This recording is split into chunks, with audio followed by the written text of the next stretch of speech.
Olá pessoal, estou aqui com vocês para mais uma das nossas aulas de física e hoje nós vamos falar do campo elétrico e do potencial elétrico.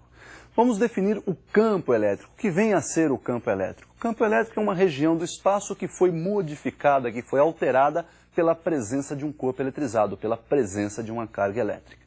Então vamos observar na tela aí uma região de campo elétrico. Nós temos aí uma carga. E observe então que em volta dessa carga nós temos aí uma região que foi alterada devido à presença dessa carga. Então esse corpo que está eletrizado nós vamos chamar de carga-fonte e em torno dessa carga-fonte existe aí a região alterada que nós vamos chamar então de campo elétrico. Esse campo elétrico nós podemos fazer uma analogia, por exemplo, ao campo gravitacional de um planeta. Você tem lá o planeta, em volta, ao redor desse planeta, existe uma região que foi também modificada pela presença do planeta. E essa região nós chamamos de campo gravitacional. Lá na carga elétrica, em volta da carga elétrica, nós vamos chamar de campo elétrico.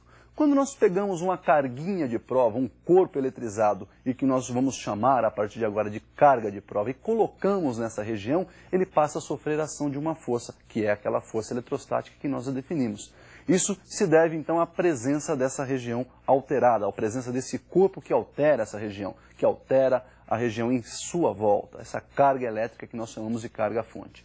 Observe então o vetor que vai representar essa nossa região alterada pela carga, que nós vamos chamar então de vetor campo elétrico. Então nós temos aí a região que foi alterada pela carga elétrica, que nós chamamos de campo elétrico, e quando nós colocamos então nossa carga de prova, olha aí, surge a força eletrostática. Essa força eletrostática pode ser calculada agora de uma outra forma, é dada pelo produto da carga de prova que aí está, pela intensidade do vetor campo elétrico que vai então agora representar essa região de campo aí. Esse vetor campo elétrico então é dado pela relação entre a força elétrica ou força eletrostática pela unidade de carga. No sistema internacional essa unidade de campo elétrico será dada provisoriamente por Newton por Coulomb. Então, unidade de campo elétrico, Newton por Coulomb. Percebemos ainda que se essa carga de prova for positiva, nós vamos ter a força elétrica ou a força eletrostática e o campo, o vetor campo elétrico, no mesmo sentido e na mesma direção. Se a carga de prova for negativa, nós vamos ter então a força elétrica e o campo elétrico em sentidos opostos, mesma direção, porém em sentidos opostos. Então nós vimos aí a definição do vetor campo elétrico, que vai representar o nosso campo. E mesmo aparecendo a carga lá na equação do campo, nós vamos ver que o campo elétrico, esse vetor campo elétrico, ele não depende da carga. Observe comigo a nova relação então do vetor campo elétrico. Lembrando então que a força eletrostática é dada pelo produto da constante eletrostática, K0, ainda pelo produto dos módulos das cargas e dividido ainda pelo quadrado da distância que separa essas duas cargas, nós podemos substituir naquela equação que nós vimos campo, força eletrostática sobre carga, nós vamos trocar essa força eletrostática então pela equação da lei de Coulomb. Então nós temos aí que o campo é dado por K0 vezes o produto dos módulos das cargas dividido por d ao quadrado e dividido ainda pelo módulo da carga Q. Olha, percebam então que a carga vai ser simplificada na equação. E nós temos aí que o campo, então, o vetor campo elétrico em módulo é dado por K0, produto da carga-fonte, dividido pelo quadrado da distância que separa, então, esta carga do ponto considerado. Veja agora que esse ponto não necessariamente tem que ter a presença de uma carga para que ocorra aí o que nós chamamos de campo elétrico. Então nós definimos aí a equação que vai calcular o módulo do vetor campo elétrico.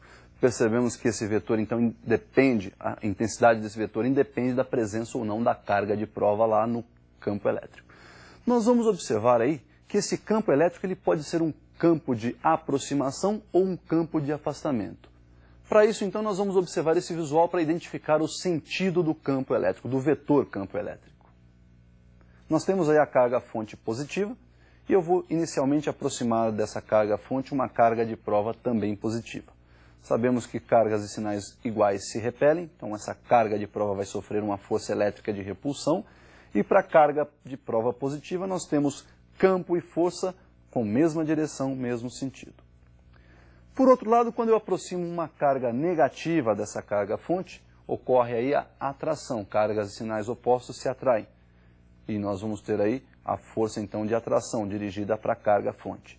Mas quando a carga de prova é negativa, sabemos que o campo elétrico e o vetor campo elétrico e a força eletrostática têm sentidos opostos. Percebemos então que nos dois casos, para a carga de prova positiva ou para a carga de prova negativa, o campo elétrico tem o vetor sempre apontando para fora da carga de prova. Então nós temos aí o chamado campo de afastamento. Observe então que para a carga positiva, o nosso campo é de afastamento. A direção desse campo sempre perpendicular à superfície da carga.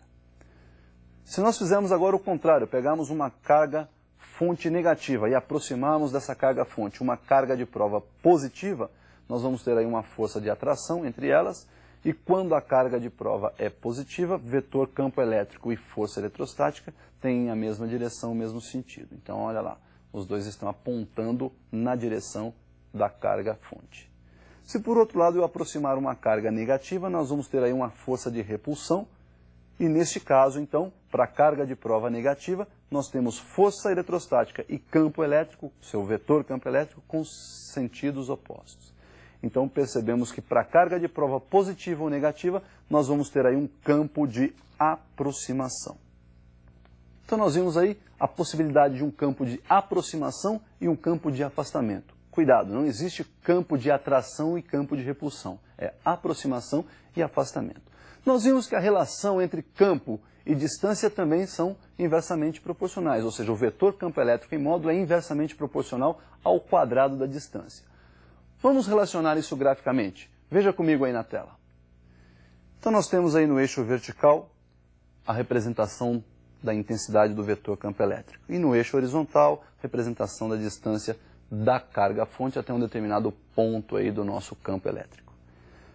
Com a relação inversamente proporcional, nós temos aquela curva característica, uma hipérbole. E nesse caso a hipérbole é cúbica, porque lá na equação aparece módulo do vetor campo elétrico inversamente proporcional ao quadrado da distância. E percebam aí que no nosso gráfico a distância não aparece elevada ao quadrado. Então nós vimos aí a definição do vetor campo elétrico, vimos a representação gráfica, tudo isso para uma carga fonte. Mas a gente pode fazer isso para duas cargas, para mais do que duas cargas, e é o que nós vamos fazer agora. Observe então a relação de um campo gerado por duas cargas ou mais do que duas cargas fontes. Então nós temos aí o campo elétrico inicialmente gerado por duas cargas. Eu estou pegando uma carga fonte positiva, uma outra carga fonte negativa e considerando aí um ponto P próximo a essas duas cargas. A distância da primeira carga positiva até o ponto P vou chamar de D1 e a distância da segunda carga ao ponto P chamarei de D2. A primeira carga gera um campo que nós chamamos de campo de afastamento, pois ela é positiva, e a segunda carga um campo de aproximação, pois é uma carga negativa. Então nós temos aí dois vetores, o E1 e o E2. Soma vetorial desses dois campos vai nos dar aí o campo resultante. E este campo resultante pode ser calculado pela lei dos cossenos. Então nós temos aí que o módulo do campo resultante é dado pela raiz quadrada do módulo do primeiro campo elevado ao quadrado, mais o módulo do segundo campo elevado ao quadrado, mais duas vezes o primeiro campo em módulo multiplicado pelo módulo do segundo campo, vezes o cosseno do ângulo θ. Então esta é a equação que nos permite calcular aí o campo resultante em módulo para soma vetorial aí desses campos gerados por duas cargas. E quando nós temos mais do que duas cargas? Para N cargas. Então, para cada uma dessas cargas, olha aí, nós vamos ter uma distância até o ponto P considerado.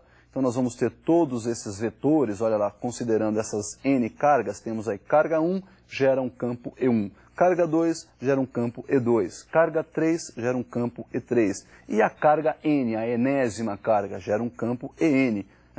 O campo resultante, então, é a soma vetorial de todos esses campos gerados pelas cargas que estão aí próximas a este ponto P. Então, o campo resultante é o somatório vetorial de todos os campos gerados pelas cargas. ER igual, então, a campo E1 mais o campo E2 mais o campo E3 até o enésimo campo somado aí. Uma outra relação importante que aparece aí no nosso campo elétrico é a chamada energia potencial, que vai proporcionar também o cálculo do potencial elétrico. Energia potencial nós podemos definir e é isso que nós vamos fazer agora. Perceba comigo aí a definição de energia potencial. Então nós temos a energia potencial entre duas cargas como sendo dada pelo produto da constante eletrostática do meio que envolve essas duas cargas, produto das cargas, nós temos a carga Qzão e a carga Qzinho, e dividido aí pela distância que separa essas duas cargas. O potencial elétrico é definido como sendo a relação entre essa energia potencial por unidade de carga. Então nós temos que o potencial é dado pela energia potencial dividido pela carga Qzinho, onde energia potencial é dada em joule e o potencial elétrico é dado em volt. Se nós substituirmos a energia potencial por K0, Qzão, Qzinho sobre D, aí nessa definição de potencial elétrico, nós temos que o potencial então será dado por K0, Qzão sobre D, ou seja, K0 vezes Q sobre D, e esse potencial, percebam que ele é uma grandeza escalar, podendo ser positivo se a carga for positiva, e negativo se a carga for negativa. Então está definido aí o nosso potencial elétrico. E nós podemos calcular esse potencial também gerado por várias cargas, como nós fizemos para o campo elétrico. Vamos visualizar então esse potencial gerado por várias cargas. Acompanhe comigo aí no visual. Então nós temos aí várias cargas, Q1, Q2, Q3, Q4 até a enésima carga Qn, e essas cargas geram no ponto P um potencial. O potencial resultante lá no ponto P então é o somatório dos potenciais gerados pelas cargas. Potencial de 1 mais o potencial de 2, mais o potencial de 3, mais até o enésimo potencial, mais o potencial de N. Então ficou VR igual V1 mais V2 mais V3 até o Vn. Substituindo então o seu potencial pela expressão já vista, K0 que multiplica Q sobre D, e colocando o K0 em evidência, nós temos que o potencial é dado por K0, que multiplica Q1 sobre D1, mais Q2 sobre D2, mais Q3 sobre D3, até a enésima carga Qn sobre Dn. E para finalizar, nós vamos definir aí o trabalho realizado pela força elétrica quando nós deslocamos uma carguinha dentro de um campo elétrico. Veja comigo aí na tela a definição do trabalho. Então nós temos aí a carga fonte, próxima a ela nós vamos colocar lá no ponto A nossa carga de prova, Qzinho, e nesse ponto A nós temos o potencial VA. Quando nós transportamos essa carga do ponto A para o ponto B, a força elétrica realiza então um trabalho, e esse trabalho realizado pela força elétrica é dado pela diferença entre a energia potencial de A menos a energia potencial em B. Esse trabalho então também pode ser dado pela multiplicação aí da intensidade de carga pela diferença de potencial entre os pontos A e B, portanto Q multiplicado por VA menos VB. Então, pessoal, o que nós tínhamos para ver sobre campo elétrico e potencial elétrico é isso aí. Espero que você tenha aproveitado bastante, bons estudos e até o nosso próximo encontro.